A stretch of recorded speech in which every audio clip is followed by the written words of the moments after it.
Welcome. This is May 20th, 2016, and it's Focus Friday, where for the next hour we're going to talk about you, your business, and your business success.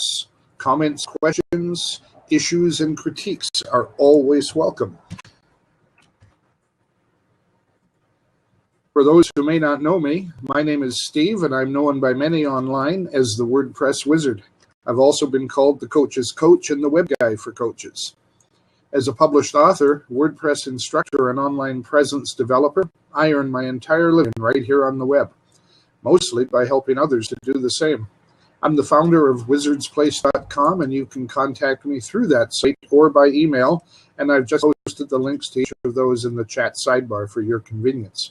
I work with coaches, home-based business owners, heart-centered marketers, writers, and other creatives, all solopreneurs who, like you, are serious about moving their business forward, who need to expand their marketing reach, or who just want to develop a successful online presence so they can work less and earn more. I'm approachable and affordable, and the first half-hour consultation is always free. I'm certainly glad to talk to anyone who wants to discuss their business and online presence needs. You should contact me today to begin your journey from website to wealth. And welcome. We're going to get started into some things. We just want to point out that I'm here Monday, Wednesday, and Friday at this time, 1 p.m. Eastern Time. And we've got 3 different shows each week. Monday is Motivational Monday, and I'm going to post the link to the next Monday show. It is about 7 business blogging mistakes you need to avoid, and that's session number 8 in a 10-week series we're doing on business blogging.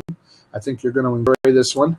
If you're blogging at all, and you should be, there's some good information there to help you avoid those critical mistakes. WordPress Wednesday is we're going to be talking about Poodlepress's new Page Builder Pro. I've seen a copy of it, and I'm blown away by it, so we're going to discuss that in some detail. If you're looking for a good page builder for your WordPress site, this is a real answer. I'm really impressed by what they've done this time. They do some great stuff all the time, but this one is it's worth writing home about. And then that brings us full circle to today, which is Focus Friday. It's where we focus on you and your business success. I'll be bringing some people into the hot seat, and we can talk and see what's going on. So that's good. And just to get things underway, first, I'm going to repost this link. I think some of you have been here before and already had this, but if you're following the business blogging sessions, or you're going to start doing so, not late, even though it's 8 out of 10 on Monday, the other 7 sessions are available in replay. You may want to go back and look at them. But here's the book that is foundational to that series, and you're welcome to a free copy just for being here today. Thank you, and we'll pass that out to you. I did post my email and my website link there. You can find me through those. And we're always open to questions. I don't catch them all as they go past in the chat. Sometimes you guys are pretty quick on posting stuff, but if I miss it, post it again. And here's how. You want to put a / and then the letter Q. And if you do that, / letter Q, and then a space, and you can then put your question and press enter. And I'm not getting this thing to go in here, so it's a little bit strange today. Let's try one more time. There we go. Okay, there we go. And that'll pop the question in, / a Q, a space, type in your question, hit enter, and I get that little blue cue ball there that lets me see that it's a question, and I can grab it a little easier and answer it for you, hopefully anyway. So that's cool. I normally share a Facebook group, and here's one you might want to check out if you're doing any marketing, have any marketing questions, or want to share some marketing successes. This is the Facebook group Marketing for Creatives. John, I know you're a member of that group, and it's a slow-moving group right now. There's not a lot of activity, but it's starting to pick up again, and I think it'll be a great group. Certainly, it'll be excellent if you join it and help out. So take a look at that group. You'll probably find it worth your time to be there. A lot of good little things shared from time to time make it worthwhile. And I'm going to run through these quickly so we can get into some real meat here. But this is a free book I found today. I'm always promoting books because I like to read, and I think if you're not reading, you're missing out. This is an ebook called Getting Used to Success. And, there's several good books around about that. Sometimes we're our own worst enemy when it comes to success. We do things that keep us from being successful. It's almost as if we're afraid of success, as if we really don't want it. I call them wannabes. We want it, but we don't want it. And sometimes you have to prepare yourself. You have to understand what it's like to be there. I highly recommend a book. J. Paul Getty, who was the first true billionaire, big in the oil business. His father was the founder of Getty Oil. And he had a dispute with his father and left with basically nothing and started from scratch and built his own operations and became a billionaire. And it was in the mind, the success that he had, and allowed him to do that. Some people say, oh yeah, he came from a rich family, he had it handed to him, but he actually didn't. He wrote this book called How to Be Rich. And it isn't a step-by-step guide, as you might think, on getting rich, on making money, but rather how to wear the mantle of being rich. A book that you really should read, How to Be Rich by J. Paul Getty. Probably find a free copy online if you look. It's may not even be in print. Who knows? But certainly worth having a look at. And if you're buying Kindle books and you don't have a Kindle, here's the place to get your Kindle app for whatever device you want to put it on. They have apps for desktops and all kinds of things, mobile phones, iOS and Android, and on and on. So that's all. Hanny, welcome. Glad to see you. Glad you could make it. Just sharing a few things here as we get started and doing a little bit of housekeeping. I share this a fair bit, and I hope those of you who've been here before when I do share it, I hope you have signed up and are getting these already because they're free and they're great.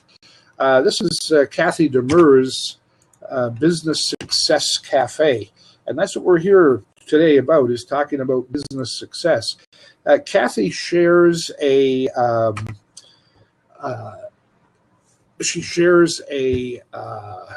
lot of great stuff through her 20-minute Business Success Cafe recordings. Now, there's a live session, usually live, sometimes pre-recorded, each week, and then she has the replay for it available through until Friday. So this is this week's, and it's the ultimate content marketing strategy for digital marketers.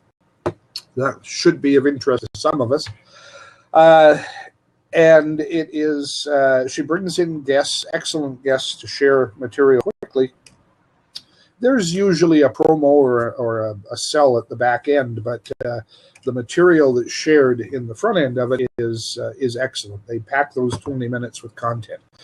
And I highly recommend it to you. I listen to it every week. It's one of my best training resources. I learn something from every one of them that I follow, and so please take a look at that. It's free. Sign up for her email. Get on the list so you can be sent the link every week. There's no pressure, no high sales pitch stuff. As I say, just an easy trail out the back end of the presentation, but you don't even have to follow those. So it's really, really good. I'm going to do a little bit of my own self-promotion here. That's what we're here for, too. And by the way, if you have a link, something you're doing, something you're sharing, something you're selling or promoting, do post it in the sidebar. You're welcome to do so. That's what we're here for, to share and to build. And so I certainly encourage that. Don't feel bashful. My own program, Wizard's Place WP Classroom.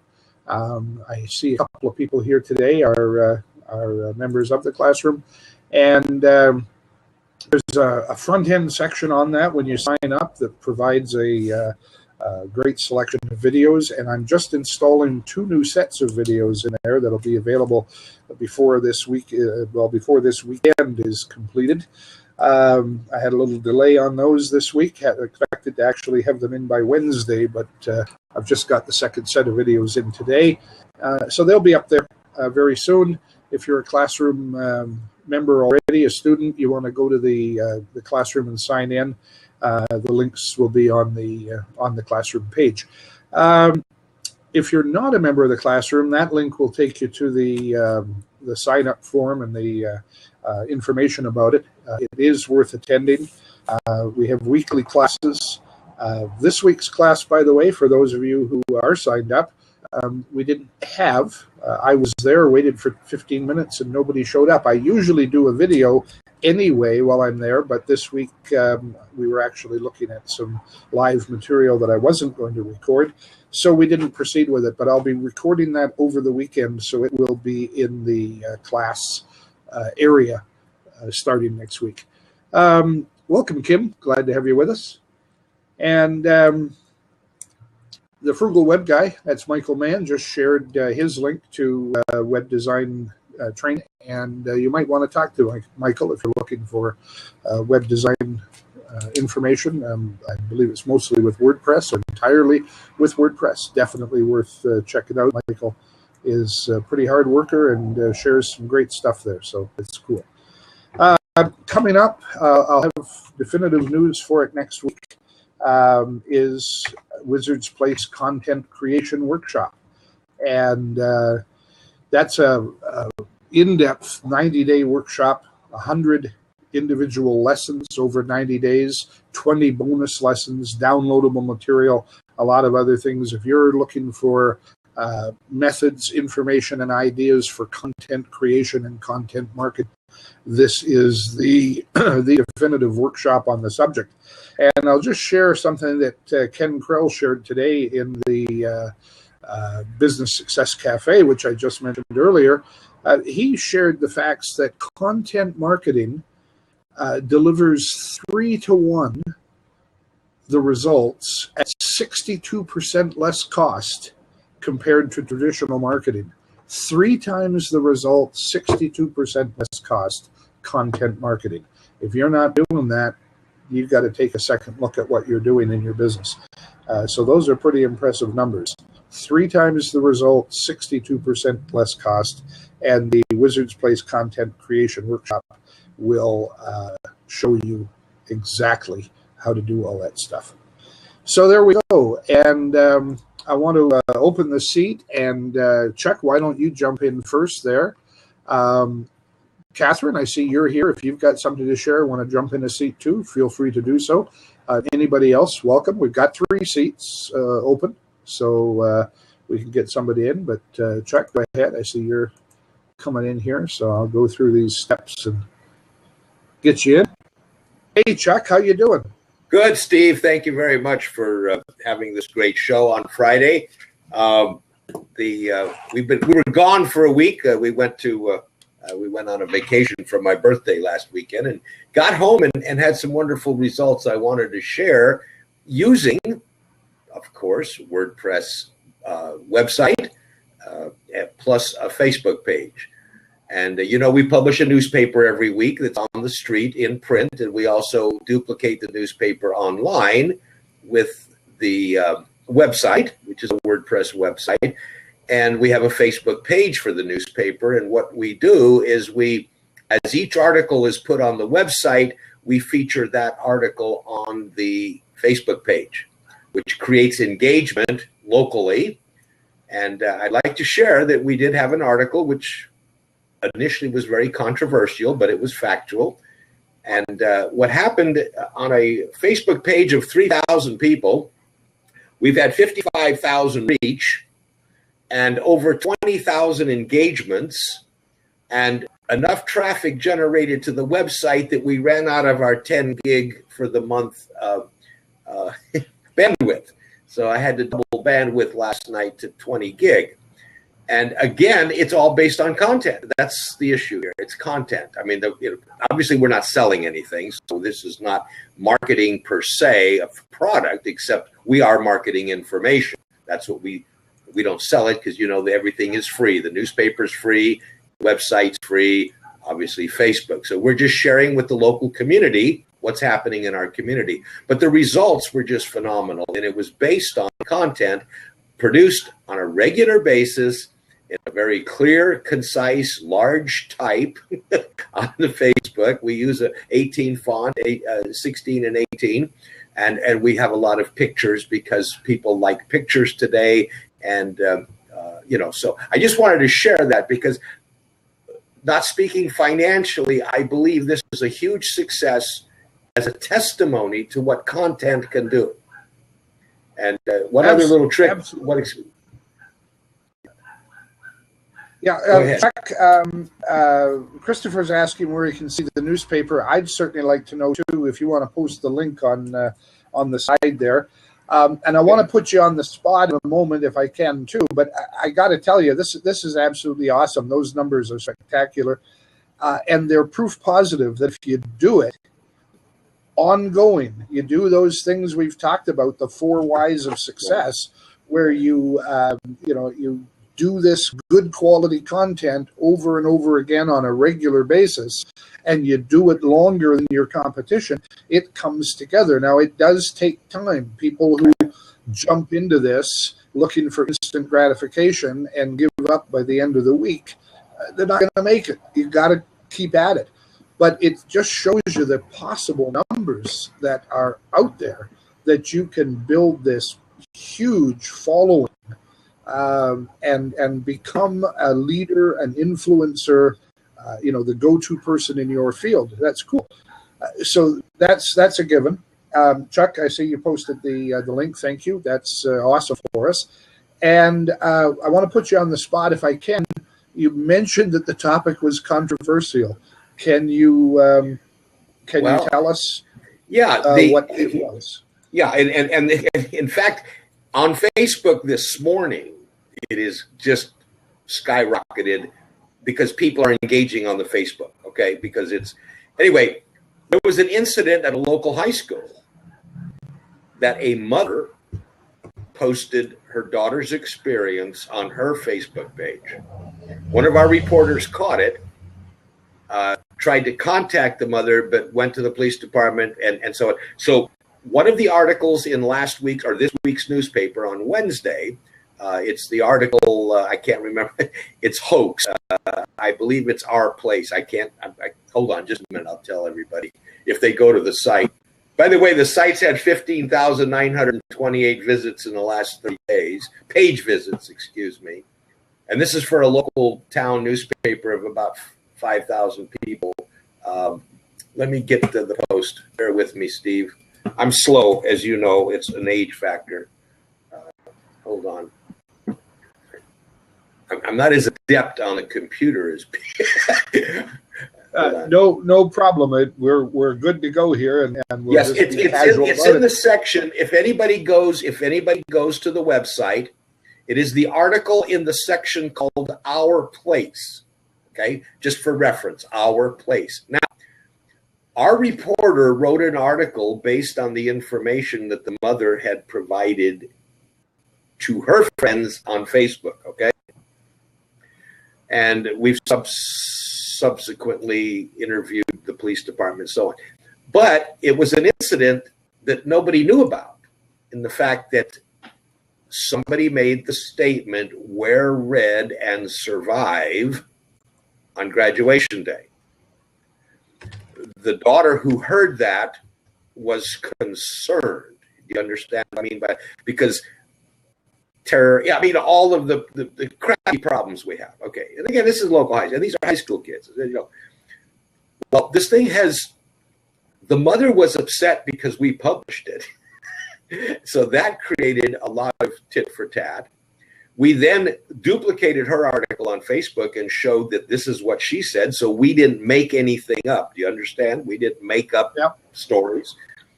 And what has amazed me as I talked to my associate managing editor, that the kids now are engaged.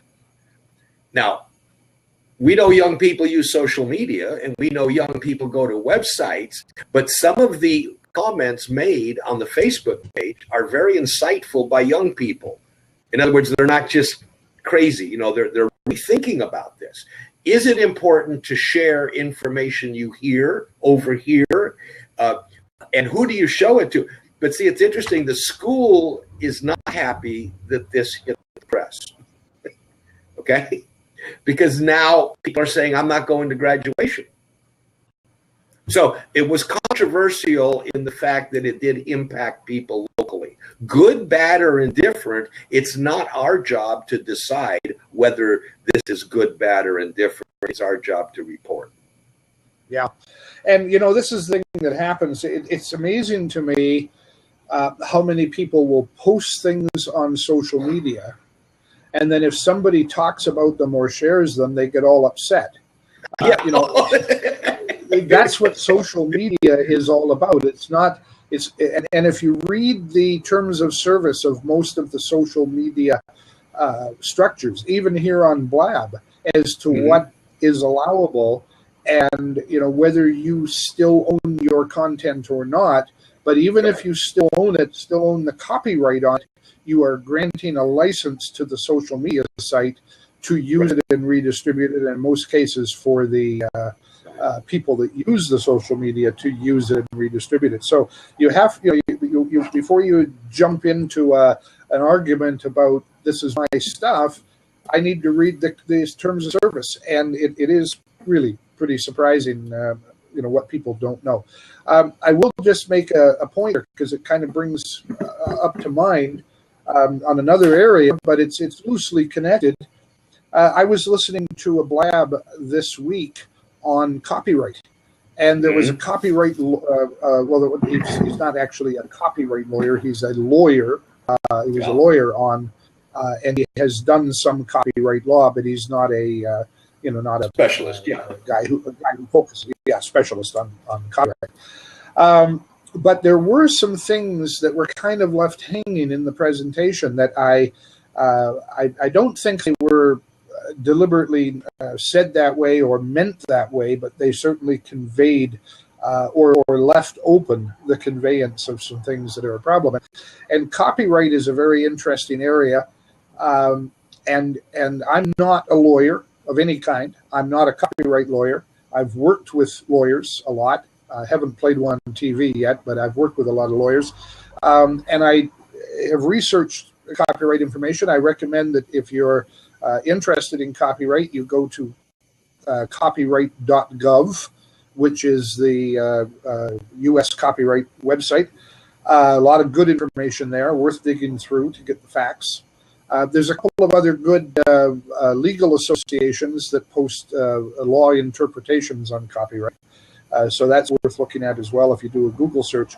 But it is important that you understand both your rights for your own content and what you can do with the content of others. Now, Chuck, you're in an interesting place because there are fair use exceptions that directly apply to you in the press business. You are allowed to report on things and use reasonable amounts of quotes and various things because of being in the press. There's some protections that you have that the average person may not have. So, folks, just because you see it in the newspaper doesn't mean you can do it too. Yeah. and newspapers are copyright, by the way, so people can't just take copy stuff from a newspaper or the newspaper website and put it anywhere else. But that brings up some interesting things. On the internet, it is possible to link to other material, and it's possible to share other material in things called iframes, which really don't copy the material. They just present the actual material. So there's a whole gray area there that the law hasn't caught up with the actual facts. So you want to look at that. But long story around, what I want to share with you is what was left hanging in this presentation the other day was that, where does copyright start? And I forget the exact word that was used by the presenter, but it left the impression that once you had an idea, copyright resided with you. And I have to beg to differ with that. In my understanding, an idea is not copyrightable. Copyright starts when the content is published. It has to be set down in some sort of form. So if I have an idea for a great novel and I share that idea with you verbally, you can go and write that novel and I have no recourse to it. That's right. If I have a new musical tune in my head and I sit down at the piano and I play it for you, and you can catch that, by ear, you can catch all the notes and go back and write down the notes, and you publish that material, it may be immoral that you're taking my music, but it isn't illegal. The copyright doesn't apply until I set that music down, either in writing, like sheet music, or print it to a durable, material. An MP3, an MP3 would work. Yeah. Yes, exactly. So I need to make it into something, and that something is then copyright. So that's my understanding. And as I said, I'm not a lawyer. I'm just giving you my interpretation, and I encourage you to look it up. But I think that for those of us who are creating copy, we have to realize now publishing it on a website is putting it into a substantial form that is then copyright. So, that's where your website really pays off. Now, what you do with that, go ahead. Well, it's interesting because there was a conversation. We have another website in which we publish our novels and short stories. And it's an interesting process. We let the public see content being developed for free. They don't see for free the finished product, but they see draft copies of chapters and so on. And of course, some writer said, oh my gosh, you can't do that. You're going to, what if somebody, well, having some experience in the entertainment industry as far as writing, almost everything that you see on television has been stolen from somebody else. Scripts and so on. I mean, I don't want to get into that today, but we know that to be true. But the issue is, I believe an author, a budding author, if they used their website as a developmental process and gather fans, when they finally publish their finished work, they will see a tremendous response to it, because you've developed fans that are watching you develop your process. There are some who feel, I am not going to let anybody know until I get my book published. Well, I think they're missing out in today's marketing. Now, 20 years ago, we didn't have what we have today. But right now, I'll give you an example. Jim all of a sudden woke up about 2 months ago, and Reflections of 1993, an actual occurrence, undercover work in Hawaii came. Anyway, so he started writing, it was 1993. And he posted them on his Facebook page. And they were in the first person. We have since transitioned it and created the character, which is one of our favorite spy characters, who is, based on real life. Now it's becoming a novel. But the fans from Facebook are following over. Do you see what I mean? Because we've piqued their curiosity. They want to know more about what's going to happen in It Was 1993. And so far, the 6th chapter of the novel has been published. But that's not the final one we want to publish. We're going to publish the book in print form. And also it will be narrated. But then it will be up for sale. And I don't think it's going to hurt sales at all. I don't know. Your thoughts on that? I think we're using content to our advantage in marketing. I agree fully. I actually think many people who follow along with the development and read what you're doing, even if you publish the last chapter ultimately, for that type of reading, I think they're going to buy the book anyway. Yeah. Some will buy the hardcover just to have it. They'll want to tell people about the experience they went through sit at Thanksgiving table and plunk a book on the table, old Uncle Charlie, and say, hey, I was there when they were developing this book.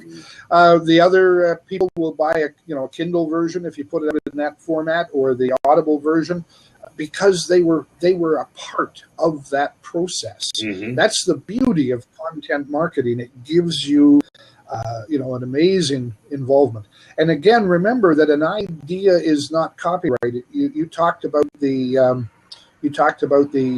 scripts being stolen. It's not even that they have to steal the script. In fact, that is copyright and can result in legal actions if it were done. But I remember when way back when I was a young pup, probably a teenager,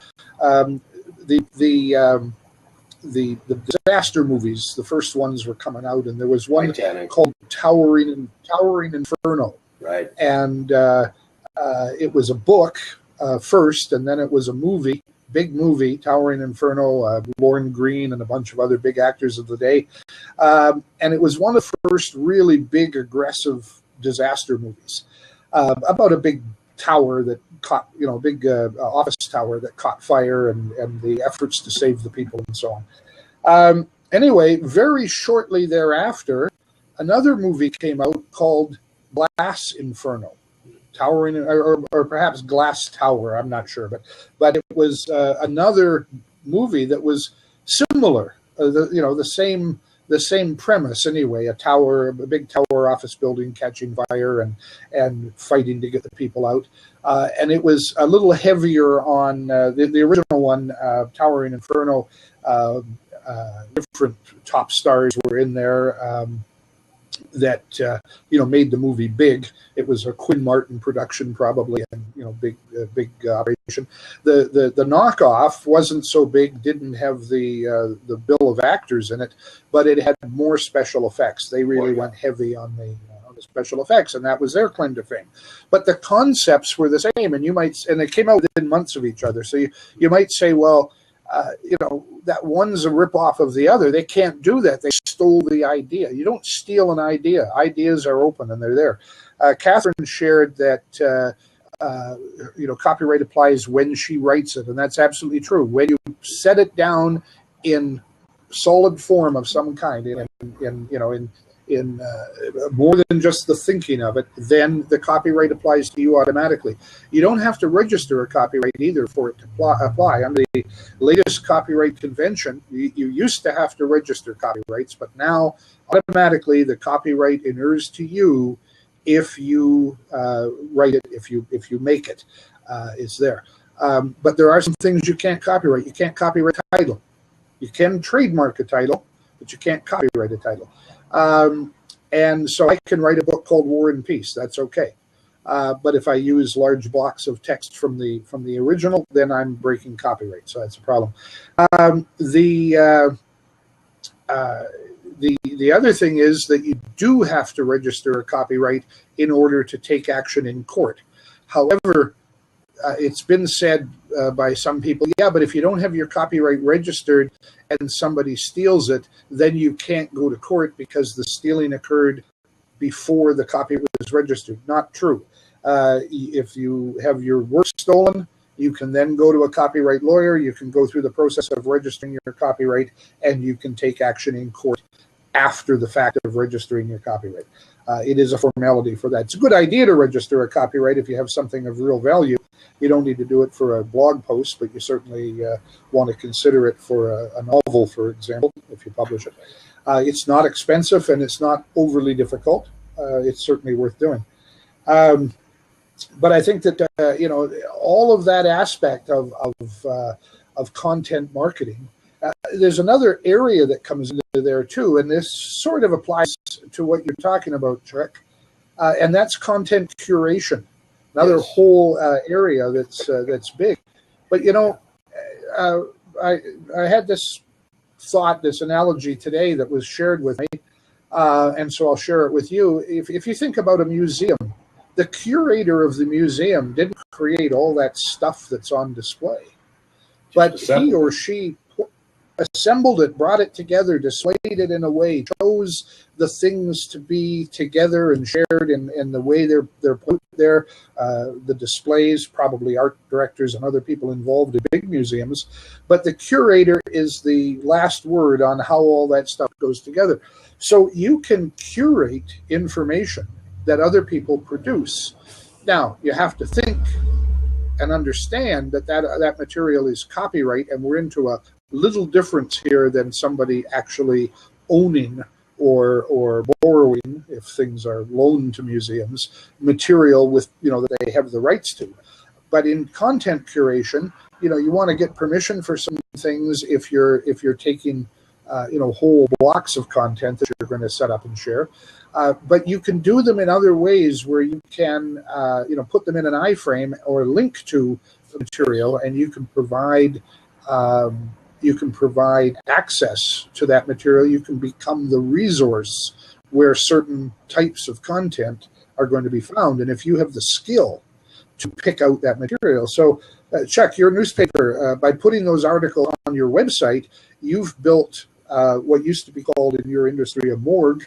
Explain that. Absolutely. Explain that to us. Yeah. Well, it's I can go back. In fact, I was going to go back to San Clemente to find in the morgue of the newspaper an article that was written about me 35 years ago. I just thought it'd be fun to show the grandkids, because obviously I didn't keep it. Well, unfortunately, it's no longer in existence, the morgue for that paper, okay? Change of ownership and so on. But one thing, and this is so true, when, the old thing is when you put it on the internet, it's there forever. And, relatively speaking, and you can go back. Now, this was the site that was hacked. Remember, I told you we had to rebuild the whole thing. And I have not added all the photos back on articles from 2015. It's just ponderous. It's going to take quite a bit of time, and I play at it a couple hours a day. But that website has articles. We just started it a year ago, March. This is a new website. It's had over 500,000 page visits. But the people are going to be, if you put certain keywords in, and I look at what keywords are processed daily, and keywords go back to articles that we wrote last year, and they're coming to our website. And this is something a newspaper didn't have. You had to go to the newspaper and sit down in the library and go through archives. Well, right now today, if you go to that website, you saw Our Place. Well, Our Place, there's a whole bunch of articles from Our Place that go back to March. We only feature on the first page this week, but you can go back and read about things. And interesting, in a local newspaper and anything, actually not just local news. Of course, I'm a local business advocate. There are problems in local government that are ongoing. So again, the keywords like tax incremental funding, which is the biggest ripoff in the world, as we know, but many local entities are using it. There are about just over 10 articles on tax incremental funding that have shown up over the last year. And now it's culminating to possibly a scandal, okay? But you can go back and research, and that's what websites can do. That's what WordPress can do for all of us in all aspects of our own history. Writers can have a history that's on the internet. Business people who blog about how they're growing their business have that archived in the morgue. And you use that word well. It's something that wasn't available 20, 30, 40 years ago. So well, it's an interesting concept, because the term morgue, of course, referring to the medical examiner and the where they store bodies, but in the newspaper industry, it was where the old copies of the newspapers, the dead copies of the newspapers, were stored. And in some bigger newspapers, it also included the research files that they had that they built up over time. Some of which was newspaper clippings organized appropriately, so you didn't have to flip through pages or spiral through microfiche, if you remember those days. Right. And so all those things now are put onto into databases and searchable. And when they're made public by using a blog, a website, they become infinitely more accessible and searchable by anyone. And that's really tremendous. And so you're right. Each of us has the ability now. I mean, this is simply awesome. It's the ability to do what big companies used to do. You know, it used to be only the big newspapers, the Times and the Post and so on, that could afford to set up the computer systems that could index all of that material. And now any individual person, here in Hutch, we've got a local newspaper that's an actual newspaper, and we have two other people that are competing with the newspapers running a blog, and they're doing their own reporting. One of them has a couple of people working for them, and they're out there covering stories, and in some cases they're getting better material than the newspaper is, because they can focus in on it. But the key is that all three of them are online and searchable and accessible, and so you can compare notes. It's tremendous. And so, you know, it's there. I'm going to mention, first I'll just say, Corey, thank you for joining us. Glad to see you again. And Catherine, I did see your post that you're wrestling with the kids, and I understand that. Catherine has an interesting website. If you want to post the link in there, Catherine, people would love to drop by there.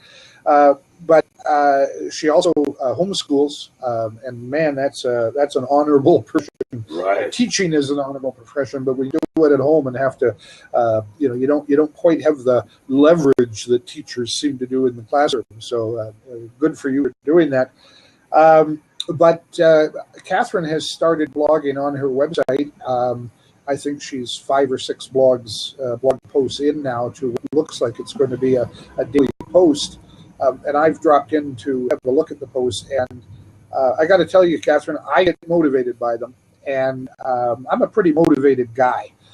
Do a lot of stuff, get out there, and so on. And my job, in part, is motivating other people. But believe it or not, it really helps to have some motivation from time to time. So I drop in on Catherine's website every a day or so, and every couple of days, and look at what she's posted. And I keep seeing these neat little things coming along that each share some aspect with a real personal touch. And Catherine, I've noticed you're writing a lot about yourself, your own experiences, and your dad, these chats you have with your dad on your back porch. I love that concept. The storytelling that is there is awesome. But just the whole nature of it is so powerful. And when I see that, and each one of those posts has some little thing that touches me, and I think that gives us all both that place for motivation, and then it shows us how we can do these things ourselves too. So I thank you for that, Catherine. And by all means, if you have the link to post and share, if you shared it earlier, share it again. What the heck? Corey, welcome. Glad to see you with us today too. How are things going? Man, I just staying busy, man. Just got done doing a wonderful seminar this morning, and just gonna take it easy the rest of the day. But it's been truly exciting.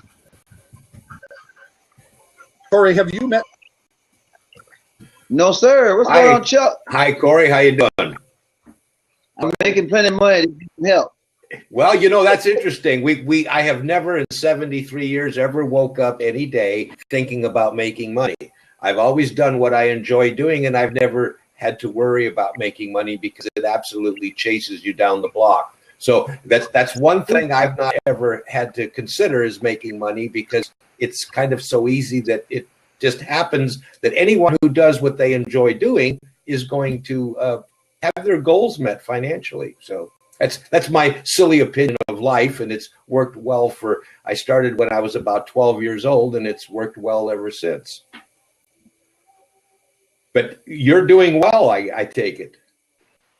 Absolutely. I'm the same way. It's funny you said that, because that was exactly what I was teaching on today, concerning that how do you make money come to you?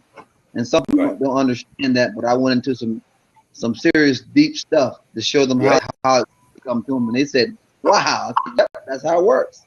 Fantastic. You don't believe it, man. Chuck, they don't believe that money was designed to work for us. We was never designed to work for it. We were just taught the wrong thing.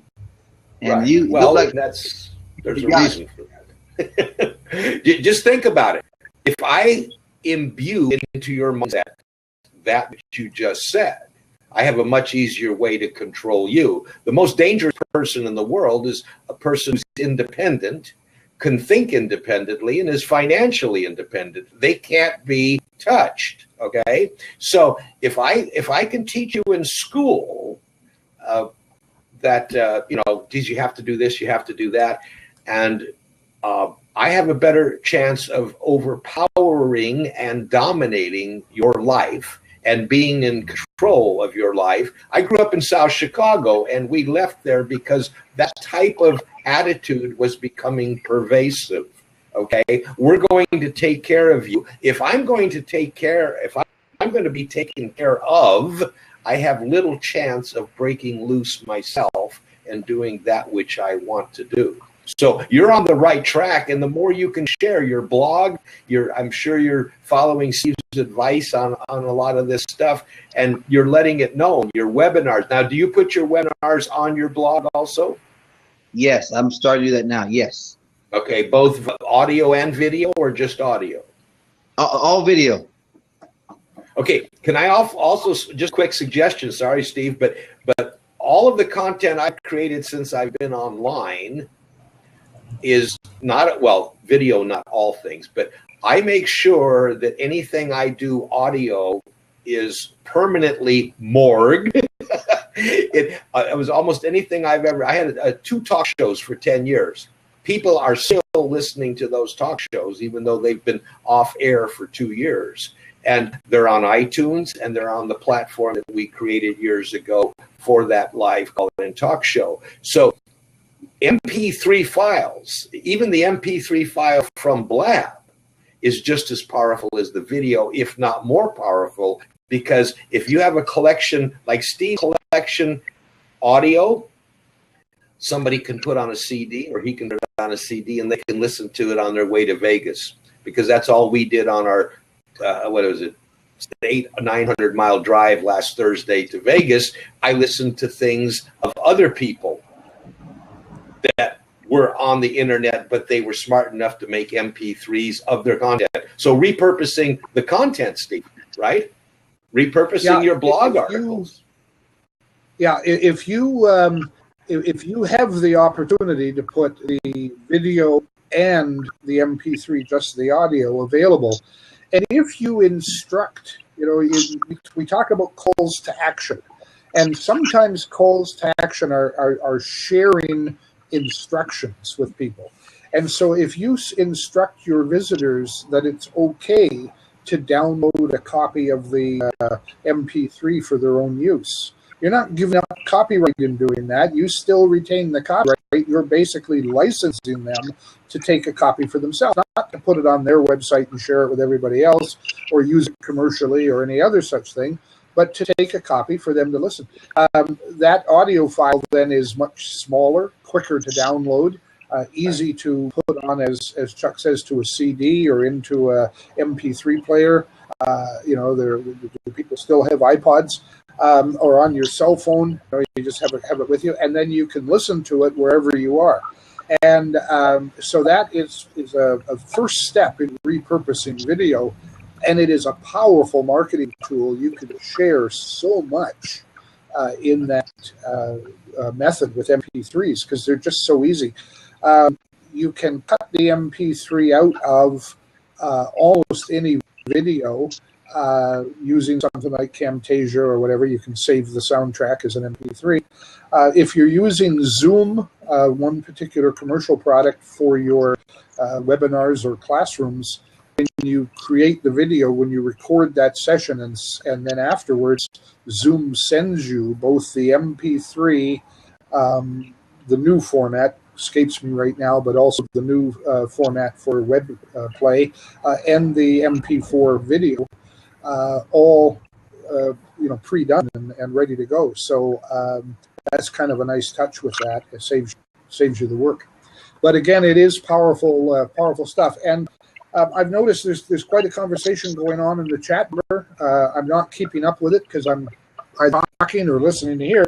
But this is wonderful, folks. Feel free to talk about things in the sidebar and your own business and things that you're doing, your launches and that sort of thing.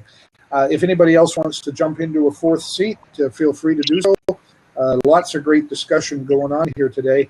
I think that one of the things that's happening right before our eyes is an example of how social media, and I consider Blab to be social media, can be used powerfully to engage and to share. Chuck, you gave us the example of how you're doing that on your website, the story that you shared. It's there. Corey, you've shared in past sessions and briefly mentioned today about the things that you're doing and how they're there. And here we are on Blab today, three of us, three different locations around the country, drawn together, sharing stories and information with others that have to do with, with content marketing. And we're actually producing content that we're using in content marketing. So it is a double-edged sword here, and it simply underscores the power of it. This truly is awesome to experience and be part of, and we're going to look back at this in the future and say we were there. It's pretty awesome. Steve and Corey and Catherine, I appreciate everybody your time. I do have to move on. As Steve, I've mentioned before, my wife allows me a brief time of my day to be on Blab because she knows if I stay here, I'll be here all day. But anyway, nobody can ever shut me up. I appreciate you, Steve. I'm looking forward to coming back again. And what you're doing, I have to tell everybody what Steve is directing people in content and WordPress. Please follow his directions. I personally have profited very, very well in the last 11 years utilizing these services and methods.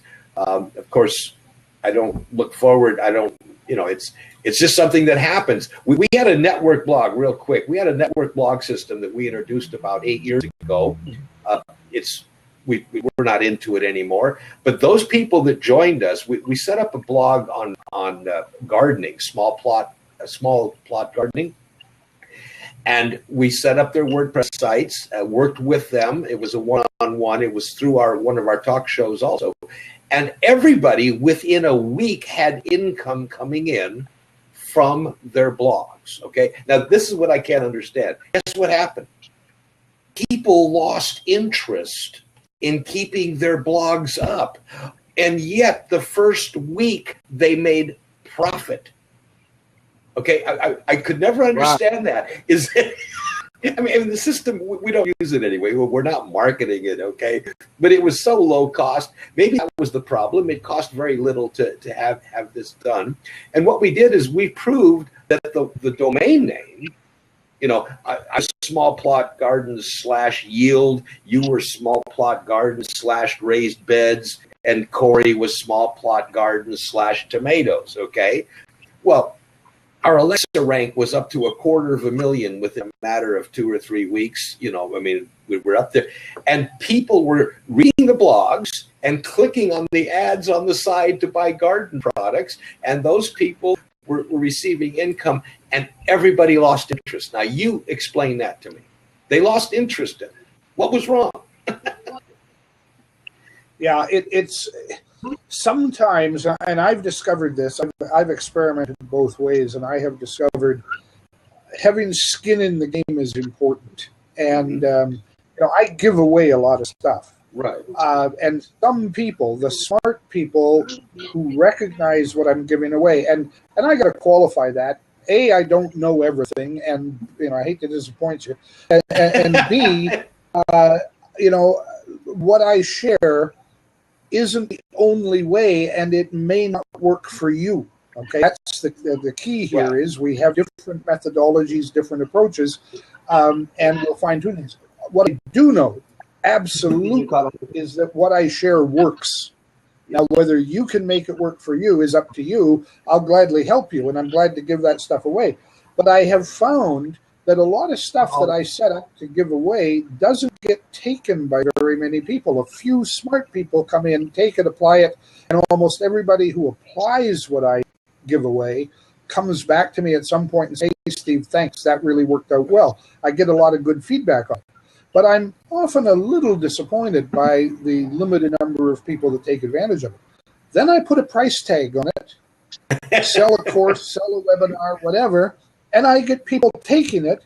And I know because I check with people later, and I find people that don't finish the product, they don't, apply it, they don't use it, but they've paid for it, and they say it's great, and that's good, And so, but of the people that pay for it, if I take two courses, identical courses, give one away, sell one for $100, I guarantee you that at least twice the people who take the $100 one will apply it over the people that take the free one, and the free one, over half of those people won't even complete it.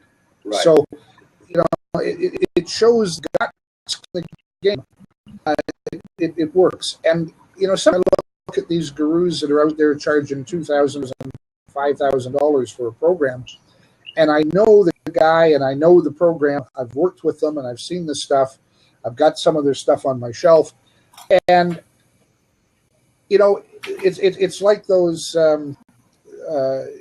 those ads for the drink costs so much, the whatever costs so much, and then this is priceless. And truly, some of this stuff is priceless, but it isn't competitively worth $2,000. You can get the same thing for $500, for $100, or for free if you want to do all the research. But it is putting that money into the program that makes you say, "Hey, I got to get my money's worth out of it." And so you commit to it more. And so I'm personally in a real, dichotomy there, because sometimes I look at it and I think, people will respect the material better and get more out of it. And I'm, all about getting the money. Chuck, I'm like you. I understand, and Corey, the way the system works, the universe works. I fully understand and apply that. And so I'm quite happy with the way things go, and I could give stuff away. And creation workshop that I'm doing, it's a $2,000 program, easily. Mm-hmm. But didn't you say that it was like 100 sessions or something? It's 100 sessions. I'm marketing it. Well, that's $20 a session. That's not overpriced. Yeah, I'm marketing it for $299, for $300. That comes down to the price of a coffee per session. And I'm starting it out. I haven't announced this yet. It's all coming out next week. But I'm starting it out at $149. So anybody who signs up early on it's going to get this thing for $149. Well, I've had a couple of people say, "You shouldn't do that, Steve. You should really put it out there. Put it out there at $19.99 and maybe offer it for $9.99 for the early people." And Steve, can I interrupt? Go ahead. Because we just had a lengthy conversation with 3 clients yesterday. Okay, and it had to do with discounting. And these are manufacturers who make, we're talking substantial numbers now. And when you go to trade shows, have you ever seen the show special? Yeah. If you buy it at the show, it's less money. I have all my life been totally against that. Would never let any companies ever offer a show special. Because and this goes back to your thing. If you believe that your product is $299 coming out, don't offer it for $149, because that works the opposite of, in my mind, of what you talked about having skin in the game. If my product is so good that you, Steve, spent $83,000 with me yesterday and happen to come to the trade show next week and see a 20% discount on that, okay, because you bought it because of its relative value, correct? When you bought it at $83,000. And you see a 20% discount at the trade show, I've screwed you blue. 2 things that I'm saying to the public: my product really isn't worth $83,000. okay? Because I'm willing to sell it for 20% less at a place that my overhead has increased. I've increased my overhead by going to that trade show, correct? Why would I want to discount my product? Those of us on internet marketing, if you honestly feel your product is worth $2.99, and only you can make that determination. I can't, you know what I mean? It's my decision to pay you that much. But if you're going to advertise it at $2.99, don't ever show this. I know everybody's against what I'm going to say. Don't show that slash if you buy today, it's $149. It's $2.99 today, it's $2.99 tomorrow, and it's damn good. And if nobody buys it, Steve, then you have to reflect back. How good is it? You know, what are you doing wrong? But I'm just terribly against discounts. I'm sorry, guys. I'm not normal. I'm a contrarian that way. Well, you Your know, thoughts, the logical, Corey? Yeah, the logic in me says that you're absolutely right. Corey, let's hear your take on that. Wow. Well, I tell you what, he has a very good, solid argument. He does. I have to agree with him. That's a very good, solid argument. Now, the problem, well, my opinion on that also, I would say, in defense of Steve as well, if they haven't tried it, then they don't know how great it is. Only you do. If I was going to do that, I would probably, first of all, give them a taste. Let them try it, 30-day trial, 5-day trial, 6-day trial. And then when you get enough people that can say, hey, this damn thing works, then you set the bar and you don't negotiate. Because without witnesses, who's gonna know how great it is but you? You know what I'm saying? I mean, I agree with Chuck on that level, but how they know how great it is? They don't know. And to back up Corey's statement, Corey, to back up what you're saying, we've also been in the food service business, and we've been known to, as you enter the establishment, you're able to try some items, okay, for free, no strings attached. You never have to order anything, and you know what that did, right? It's a puppy. I mean, you're going to taste this, and I've already wet your taste, but it's free. You're going to find out Correct. that our product is good, and I do agree with you. Let them try one session. If they saw no value in that session, they're gone.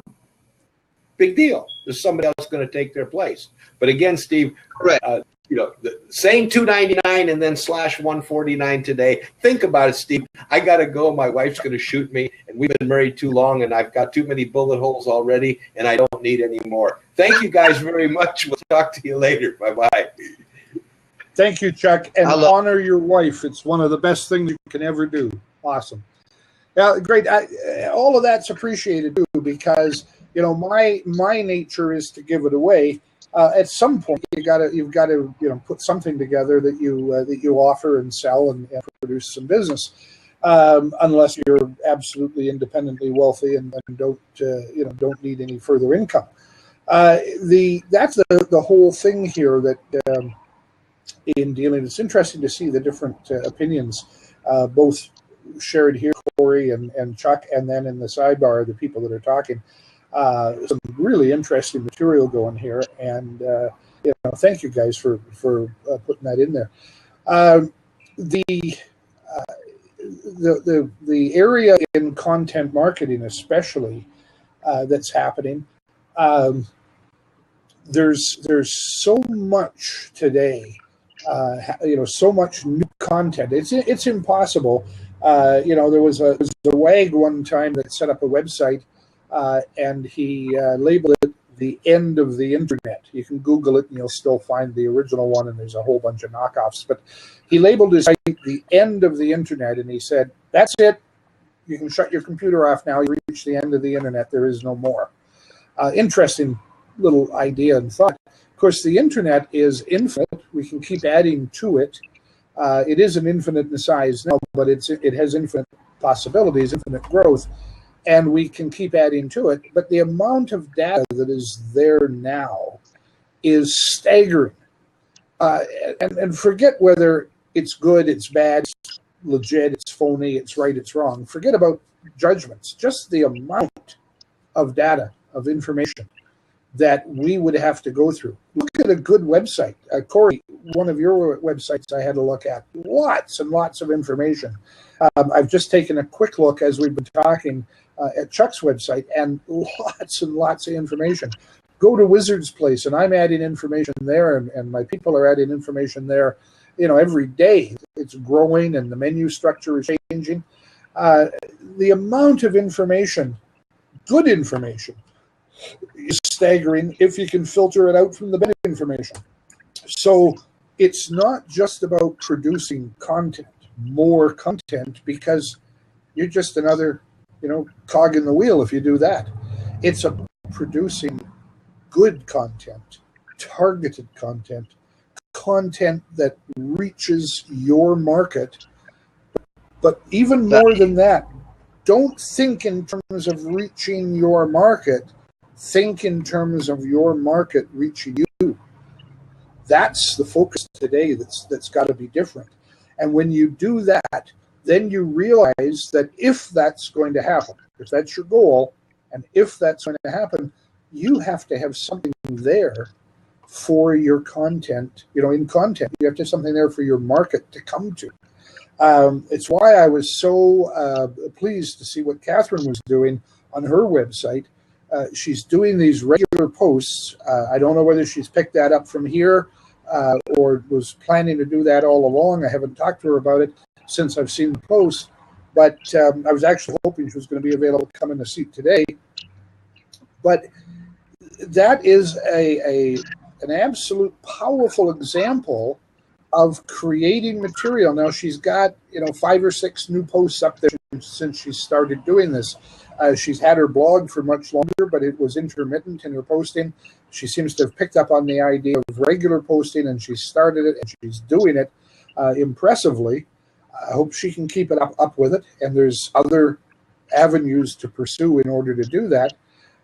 But it is that regular posting over time that is going to bring people to the website, That's going to happen through organic traffic. As those posts get indexed and people are searching for what she's writing about, they will come and look. And if she is delivering what they're looking for, now she's delivering content, but I may go look and find what I like. Corey, you may go look and not find something. Same content, 2 different people, but we have different responses to it. Not everybody is going to like what we have. So even if the material is properly indexed by Google, so it shows up when we're searching for something, the something we search for, the concept of that within ourselves may be different than that blog post, so we may not stay.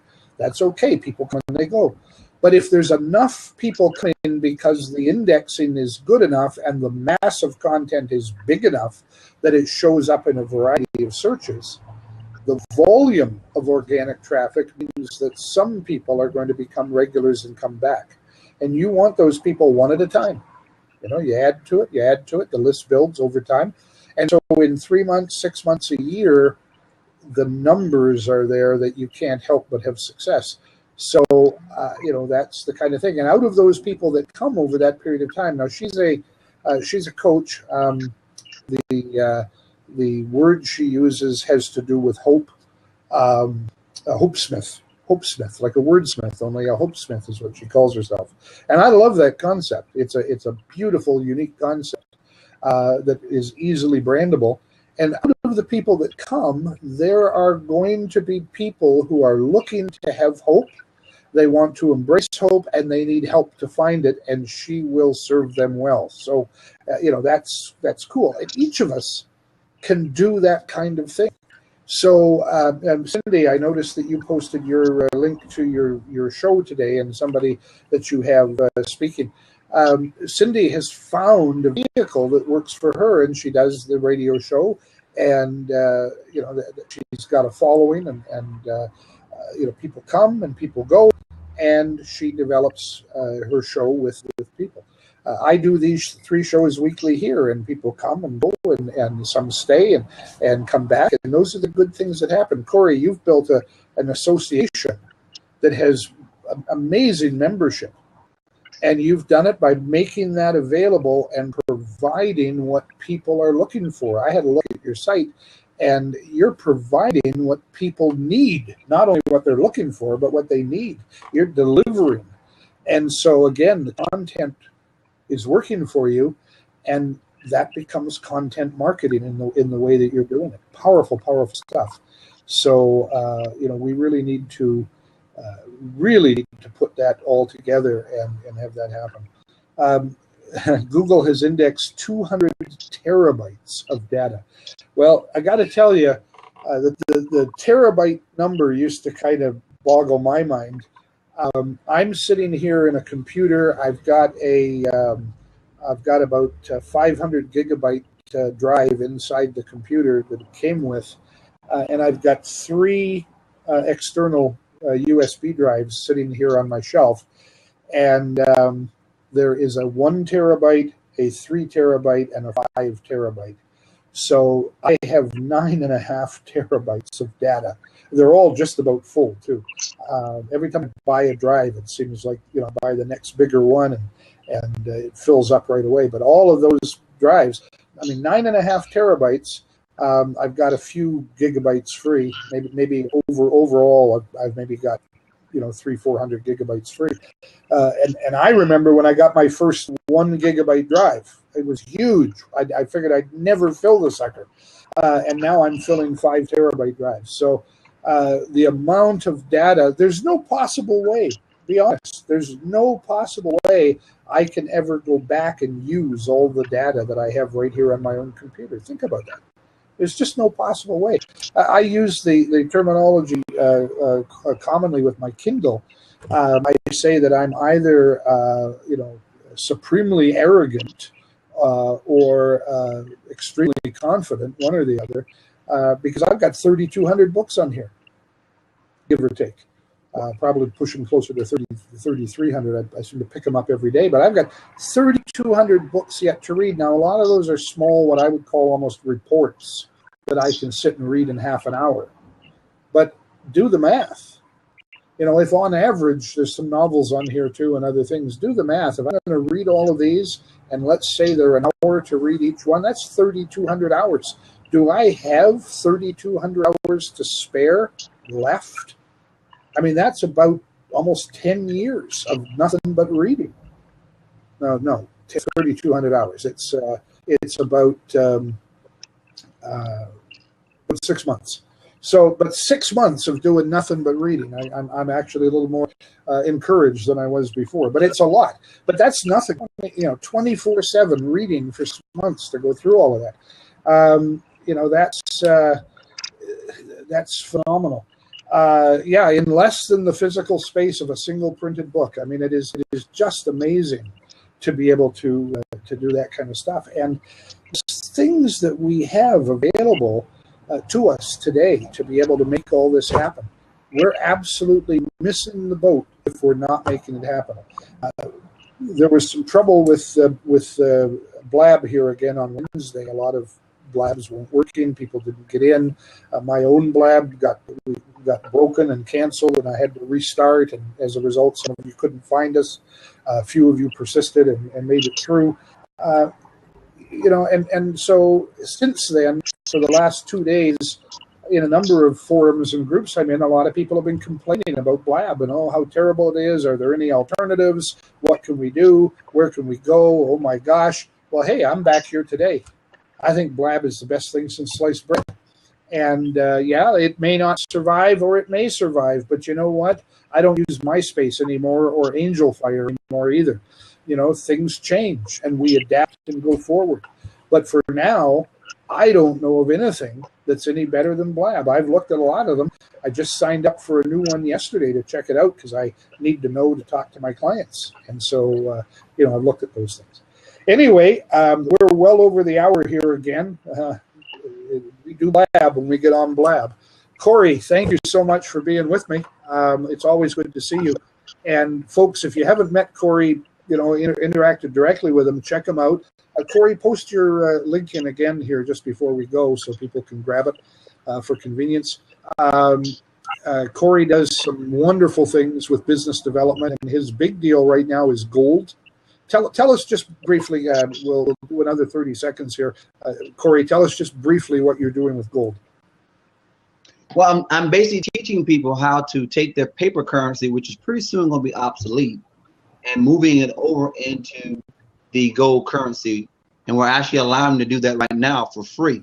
So, I mean, I get in a hurry. There's a lot of things coming up, and we need to get in a hurry and get some. But we're going to need to be able to buy groceries and things. And all the stuff you're buying now with paper currency, you're going to need this new currency in order to do that. So, and it's free right now, so I definitely get a hold of me. You can always follow me on the Blab. I do a lot of trainings and seminars through the week, and it'll send you a message when I do that, and you just make sure you're there so you can learn some of this new stuff. Absolutely. Corey, thank you for sharing that. At Gold Rush Card here on Blab and Twitter, I believe the same link. Check Corey out. It's ideal. Other people have posted in the sidebar. This will be with the recording for today. The replay will be up for those of you who need to get a replay. And for those who do come to the replay, thank you. I'm amazed at how many people are following our replays. So they can't be here at this time, but they know about it and they're coming back for the replays. So I thank those of you who just watched this on replay. Thank you. Thanks again, Corey. Thank you to Chuck, who dropped in with us. And to all of you in the gallery, man, you are the guys that make this worth doing. So thank you for being there again. I mean, Corey knows this too. These blabs they're not worthless because we can repurpose them for other things. So even if it was just me talking to myself, and I've done that on occasion, without blab. But the reality of it is that it's so much better when you have other people to interact with. The sharing that goes on in the sidebar is appreciated, and I think everybody learns from everybody else, and we all have little bits and pieces to share. If you pick up one gem from a blab like this, then it's worthwhile. And if you can pick up a handful or a couple of dozen, wow, it just gets better. So thank you very much, everybody. We'll see you again on Monday. Our business blogging session continues on Monday. Talk to you then. Bye-bye.